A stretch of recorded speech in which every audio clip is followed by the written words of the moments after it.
हमारे साथ कोई दुर्व्यवहार करता है तो मुझे क्रोध से विजय प्राप्त करनी चाहिए या क्षमा से? तो उन्होंने कहा कि दोनों अपनी जगह ठीक है। ना तो सदा क्रोध ही करना चाहिए और ना सदा ही कोमल बने रहना चाहिए।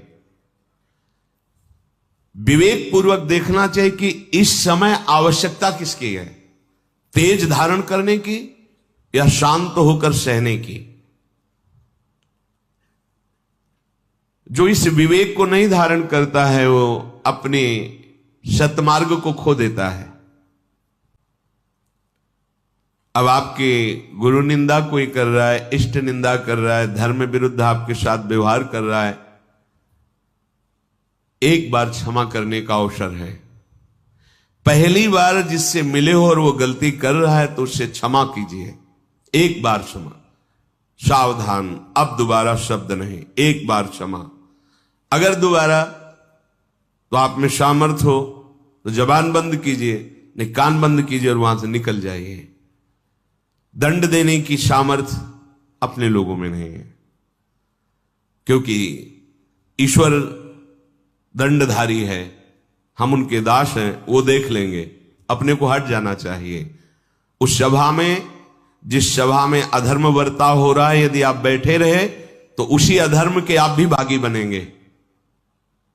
जिसमें संत निंदा हो रही, भगवत निंदा हो रही है, अगर वहां आप चुपचाप बैठे हैं, विरोध नहीं कर रहे हैं, तो वही पाप आपको भी लगेगा जो निंदा करने वाले को लगेगा। इसलिए या तो उठ के वहां से चल दें और या फिर उसका विरोध करें।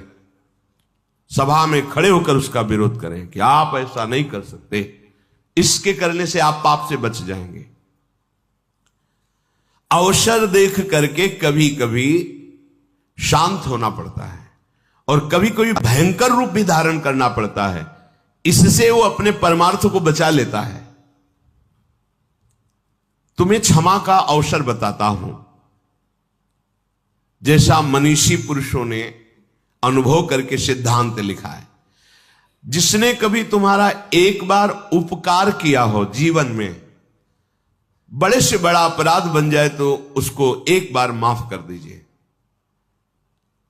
क्योंकि उसने उपकार किया। कभी थोड़ा भी तुम्हारा हित किया है और उससे यदि अपराध बन जाए तो पहले के उपकार का स्मरण करके बिना दंड दिए उसे छोड़ देना चाहिए। जाइए आप, इससे तुम्हारा क्षमा बल बढ़ेगा। जिससे अनजान में अपराध हो गया है आपके साथ, उसे पता नहीं था, उसको क्षमा कर दीजिए।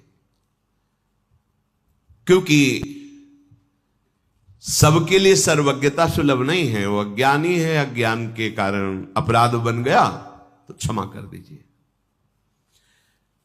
पर जिसको एक बार क्षमा कर दिया है और फिर वही अपराध तुम्हारे साथ कर रहा है, तो फिर उसके लिए क्षमा शब्द का प्रयोग नहीं, क्योंकि अब वो फिर तुम्हारे लिए बहुत हानिकारक हो जाएगा। उसके अपराध निवारण के लिए फिर कानून व्यवस्था है, धर्म व्यवस्था है। जो जानबूझकर तुम्हारे साथ बार बार अपराध कर रहा हो, उसको अब क्षमा करना ठीक नहीं है। ये शास्त्र आज्ञा करता है। एक बार क्षमा कर दिया शास्त्राबाहु अर्जुन को। बड़े क्रोध से भगवान परशुराम जी आए जब सुना कि जमदग्नि जी उनके पिता हैं, यहां से आश्रम का विनाश किया उसने और गौ आदि अपहरण करके ले गए। माता विलाप कर रही थी तो उनका ऐसे समर्थ की मां विलाप कर रही, मैं इनका विनाश कर दूं। जमदग्नि जी ने कहा नहीं, पहला अपराध है, क्षमा कर दीजिए। हमारा बल क्षमा है। लेकिन उद्दंडता उनकी इतनी बढ़ गई कि उन्होंने वध कर दिया आकर दोबारा जमदग्नि जी का। फिर भगवान परशुराम ने क्षमा नहीं किया। अपने तेज बल से और फरसे के बल से पूरे वंश का विनाश, काट काट के पहाड़ लगा दिए थे। तो जो उद्दंड है, पाप पे पाप करता जा रहा है, उसके लिए क्षमा शब्द का प्रयोग नहीं है। उसके लिए दंड ही उसके लिए सही औषधि है। प्राणी कोई भी हो, यदि एक बार अपराध करे तो विचार पूर्वक क्षमा कर देना चाहिए। यदि जानबूझकर दोबारा अपराध करता है तो उसे, ये दूसरों के लिए नहीं अपने लिए भी लागू है। एक बार हमसे गलती हो गई तो प्रभु क्षमा कर देंगे। जानबूझकर गलती करो और सोचो कि भाई नाम या किसी से हम, तो उसको फिर नामापराध के अंतर्गत माना गया है और विशेष दंड का अपराधी। जैसे आपसे अभी तक गलती हो गई, पापाचरण हो गए, गंदे गंदे खाद्य और शब्द, आपने सत्संग सुना और अब लो नशानी अब ना नशई हो और भगवान की शरण में हो गए तो सब माफ हो गया। लेकिन अब नहीं होना चाहिए। अगर फिर होता है तो सब जुड़ जाएगा ब्याज सहित। जो दोबारा बार बार अपराध करता है उस अपराध के लिए दंड देने से ही उसका सुधार होगा, क्षमा से नहीं। अच्छी तरह जांच पड़ताल कर ले और जब ये सिद्ध हो जाए कि ये अमुक बार बार अपराध कर रहा है तो उसके क्षमा योग्य बर्ताव नहीं करना चाहिए, क्योंकि उसका सुधार हो जाएगा, उसके अपराध का दंड यदि उसे मिलेगा।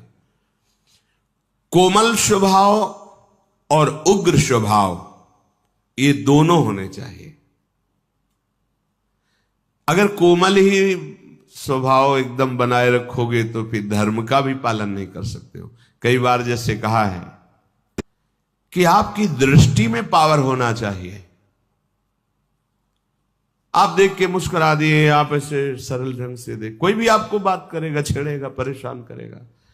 अंदर से भगवत चिंतन चल रहा है, सबके प्रति भगवत भाव है, लेकिन आपकी दृष्टि में बचाइए अपनी दृष्टि को, तो आपकी दृष्टि में सामर्थ्य आ जाएगी। ऐसे ही आप जो देखते रहते हैं आपकी दृष्टि शक्तिहीन होती रहती है। संत अपनी दृष्टि को, तो जितना आप अपनी नेत्रेंद्रिय को फिर आप देखेंगे तो सामने वाले के अंदर जो अपराध वृत्ति भयभीत हो जाएगा। दृष्टि में बहुत तक सगर के जो 60,000 पुत्र थे, बड़ी मनमानी करके वो किसी ने घोड़ा बांध दिया था कपिल आश्रम में। भगवान कपिल देव जी तो अपने ध्यान में ही थे, बड़ी उद्दंडता शुरू कर दी आश्रम में। तो केवल देखा ही था, भस्म हो गए। संकल्प नहीं किया था, ऐसा शास्त्र में लिखा है कि उन्होंने संकल्प किया हो जाओ भस्म, ऐसा कुछ नहीं, केवल देखा ही था, भस्म हो गए। उन्हीं के उद्धार के लिए तो भागीरथी गंगा जी का प्रादुर्भाव भूतल पर हुआ। तो सदैव कोमल स्वभाव नहीं रखना चाहिए। प्राय हमने महापुरुषों में भी देखा है, कभी कोमल बर्ताव तो कभी उग्र स्वरूप। उसे क्या होता है कि उद्दंड मनों पर अपने आप शासन होता है। बहुत दयालु हैं, बहुत कृपालु हैं, बहुत करुणामय हैं, तो आप देखो तुम्हारे मन की दशा क्या। अरे कुछ नहीं, 2 मिनट के बाद तो देखते हैं ना। और जब ये पता है कि अगर तो फिर हमें दंड मिलेगा, निष्कासित कर दिए जाएंगे, नाना प्रकार का क्लेश मिलेगा, तो मन भयभीत होकर सतमार्ग में चलता है। इसलिए भगवान का कभी शांत स्वरूप देखा जाता है, कभी उग्र स्वरूप देखा जाता है। इसलिए कभी गुरुजनों को भी देखा जाता है कि बहुत शांत हैं, तो कभी बहुत दंड विधान पे लागू कर दे, जब बाहर ताला लगा दे, बात नहीं करने, नहीं अंदर प्रवेश निषेध, ऐसा ऐसा। उसे मन को जो आपराधिक प्रवृत्ति में उत्साहित हो रहा था वो भय लगा और सतमार्ग में चल दिया। यद्यपि कोमलता बहुत ही साध्य विषय है, हृदय कोमल रखना चाहिए, पर हर समय बाहरी मृदुता ठीक नहीं है। जब बचाने के उद्देश्य से दमयंती जी को छुआ तो कुछ नहीं हुआ, और जब काम वासना तो उनका सावधान कदम आगे नहीं। अब साधारण भाव नहीं तुम्हारा काम भाव हो गया है। अगर कदम बढ़ाया तो तुम भस्म हो जाओगे, हम पहले तुम्हें बता रहे, बढ़ाया तो भस्म हो गया। हम अहित नहीं चाहते किसी का, लेकिन कोई हमारे धर्म पर प्रहार करे, कोई हमारी इज्जत पर प्रहार करे, कोई ऐसा, तो ऐसे भी काम नहीं चलता है। बराबर भगवान भी ऐसे नहीं रहे हैं, और ऋषियों की भी देख लीजिए, जहां हुआ तो फिर इसका भी प्रयोग किया है। कहीं तेज की जरूरत होती है, कहीं क्षमा की जरूरत होती है। हर समय क्षमा ही क्षमा नहीं, और हर समय तेज ही तेज नहीं। क्षमा भी बल है और तेज भी बल है, और वही बलवान है जो भजन बल से युक्त है। जितना तुम में नाम है, देखा है, नाम का प्रभाव देखा है, भजन का बल देखा है। इसलिए देश काल और परिस्थिति का विचार करके कि इस समय हमें तेज का प्रयोग करना है, या मृदुता का प्रयोग करना है दोनों। अब कोई हमारे गुरुजनों पर प्रहार कर रहा है, कोई आक्षेप कर रहा है, कोई गाली दे रहा है, वहां हमारे भगवान है। नहीं, भगवान नहीं हो। अब पुष्प से पूजा नहीं होगी तुम्हारी। जिनके लिए प्राण समर्पित, अगर एक भी शब्द, तो ये प्राण हम समर्पित कर सकते हैं, लेकिन एक भी शब्द नहीं सुन सकते। ये तेज भागवती को होगा। सर्वम खलमिदम ब्रह्म की सिद्धि किए हुए महापुरुष की बात कह रहे हैं। एक भैरव सिद्ध करने वाला कपाली तांत्रिक भगवान शंकराचार्य जी के पास आया और कहा, महाराज आपके लिए देह तो मिथ्या है। कहा, परम सत्य। तो फिर आपकी गर्दन उतार ले जाए, हमारे सिद्ध काम में आएगी। आप जैसे ब्रह्म ऋषि की अगर परम पवित्र खोपड़ी से जो हम करेंगे तो भैरव सिद्ध हो जाएगा। बोले, हाँ हमें कोई परेशानी, आप उतार सकते हो, पर अभी उतारोगे तो बहुत से शिष्य हैं, बाधा पहुंचा देंगे। प्रातः 4 बजे ब्रह्म मुहूर्त में आना, हम इस पीपल के नीचे ध्यानस्थ होंगे और तुम गर्दन उतार ले जाना। सत्य बोले, कोई ऐसा नहीं कि कोई प्लानिंग, कुछ नहीं, ब्रह्मस्वरूप। जैसे दधीचि ऋषि से देवताओं ने प्रार्थना की कि आपकी अस्त्रियों से जो अस्त्र बनेगा उससे वृत्तासुर मारा जा सकता, अन्यथा नहीं। शांत हो गए, अपने प्राणों को ब्रह्म में स्थित करके छोड़ दिया शरीर को। उनके परम पावन दिव्य तपोमयी अस्थियों से वज्रादि बड़े अस्त्र बने, जो अमोघ अस्त्र कहे गए। तो प्रातः 4 बजे वो कपाली